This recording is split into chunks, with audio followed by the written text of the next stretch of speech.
Assalamualaikum warahmatullahi wabarakatuh. Bagaimana kabar kalian semua?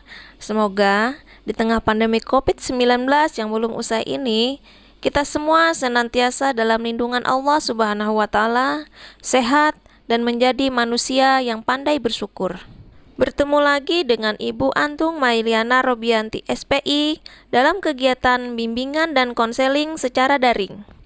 Pada kesempatan kali ini, kita akan membahas materi tentang kiat sukses belajar di SMK untuk kelas 10 semester 1.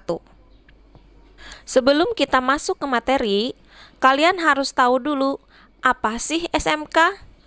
Tujuan pembelajaran di SMK itu seperti apa sih? Dan yang paling penting adalah kiat-kiat belajar di SMK. Untuk itu, mari kita simak materi berikut ini. Kiat sukses belajar di SMK.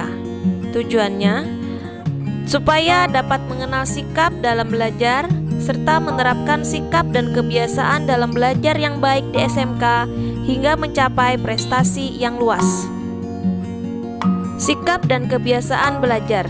Sikap terhadap belajar merupakan kecenderungan seseorang untuk melakukan atau tidak melakukan kegiatan belajar sebagai dampak dari perasaan atau feeling dan keyakinannya tentang belajar. Tujuan pendidikan di SMK. Pertama, pendidikan di SMK merupakan pendidikan untuk menyiapkan peserta didik menjadi manusia dewasa yang mampu hidup mandiri di masyarakat. Kedua, kemandirian tersebut pada nomor 1 didasarkan pada kematangan pemenuhan potensi dasar, bakat, minat, dan keterampilan pekerjaan atau karir. Ketiga, setelah selesai pendidikan di SMK, peserta didik dapat bekerja di bidang tertentu sesuai dengan bidang, program, kompetensi keahlian yang telah dipelajari, atau melanjutkan pelajaran ke perguruan tinggi dan memasuki program studi dengan pilihan dan pendalaman mata pelajaran sewaktu di SMK. Pertumbuhan SMK semakin pesat di Indonesia. Peminatnya semakin banyak dari tahun ke tahun. Banyak orang yang menyadari bahwa keberadaan SMK itu penting untuk menciptakan tenaga-tenaga terampil siap kerja dimulai dari jenjang SMK. Dalam SMK, siswa diprogram untuk berkomitmen pada keterampilan khusus tertentu sehingga dapat lebih berkonsentrasi pada usaha untuk mengasah dan mengembangkan keterampilan itu. Semakin khusus keterampilan alumni SMK, semakin mudah ia mengembangkan keterampilan itu. Adapun kurikulum SMK dalam penetapan penjurusan sesuai dengan bidang, program keahlian dengan mempertimbangkan spektrum pendidikan menengah kejuruan yang ditetapkan oleh Direktur Jenderal Pendidikan Menengah Kementerian Pendidikan dan Kebudayaan. Berikut adalah bidang keahlian yang ada di SMK. Pertama, teknologi dan rekayasa. Kedua, teknologi informasi dan komunikasi. Ketiga, kesehatan. Keempat, agrobisnis dan agroteknologi. Kelima, perikanan dan kelautan. Keenam, bisnis dan manajemen. Ketujuh, pariwisata. Kedelapan, seni rupa dan kriya. 9, seni pertunjukan.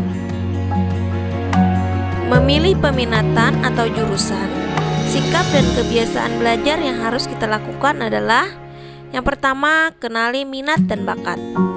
Kedua, kenali karakteristik masing-masing kelompok peminatan jurusan.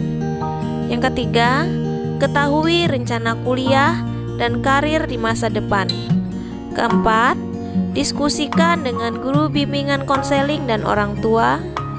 Kelima, jangan ikut-ikutan teman.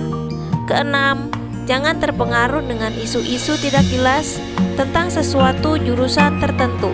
Selanjutnya, ciri-ciri sikap dan kebiasaan belajar yang positif. Yang pertama, menyenangi pelajaran, baik teori maupun praktek. Yang kedua, merasa senang mengikuti kegiatan belajar yang diprogramkan oleh sekolah. Ketiga, mempunyai jadwal pelajaran yang benar. Keempat, mempunyai disiplin diri dalam belajar, bukan karena orang lain. Kelima, masuk kelas tepat pada waktunya. Keenam, memperhatikan penjelasan dari guru. Ketujuh, mencatat pelajaran dalam buku khusus secara rapi dan lengkap. Kedelapan, senang mengajukan pertanyaan apabila kalian tidak memahaminya. Kesembilan, berpartisipasi aktif dalam kegiatan diskusi kelas. 10. Membaca buku pelajaran atau buku lainnya yang berguna secara teratur. 11. Mengerjakan tugas-tugas atau PR dengan sebaik-baiknya. Ke-12. Ulet atau tekun dalam melaksanakan pelajaran praktek. Ke-13. Tidak mudah putus asa apabila mengalami kegagalan. Adapun tips meraih sukses belajar di SMK adalah: yang pertama, kalian harus memiliki iman dan takwa pada Tuhan Yang Maha Esa. Yang kedua, berbakti kepada orang tua. Ketiga, menghormati guru. Keempat, berintegrasi. Kelima, taat pada peraturan dan tata tertib sekolah. Keenam, memiliki jiwa kemandirian. Ketujuh, menyusun visi, target, dan jadwal pencapaian. Kedelapan, temukan kegembiraan dalam setiap langkah. Kesembilan, hormati seluruh warga sekolah. Kesepuluh, mengumpulkan setiap tugas. Kesebelas, memanfaatkan praktek kerja industri atau prakerin. Demikian pembahasan materi dari Ibu. Semoga bermanfaat dan salam sehat selalu. Walaupun kita masih belajar di rumah, kalian harus tetap semangat dan tetap menerapkan protokol kesehatan pencegahan COVID-19 dimanapun kalian berada. Dan Ibu akhiri dengan mengucapkan wassalamualaikum warahmatullahi wabarakatuh. Skasaba cerdas, skasaba do the best.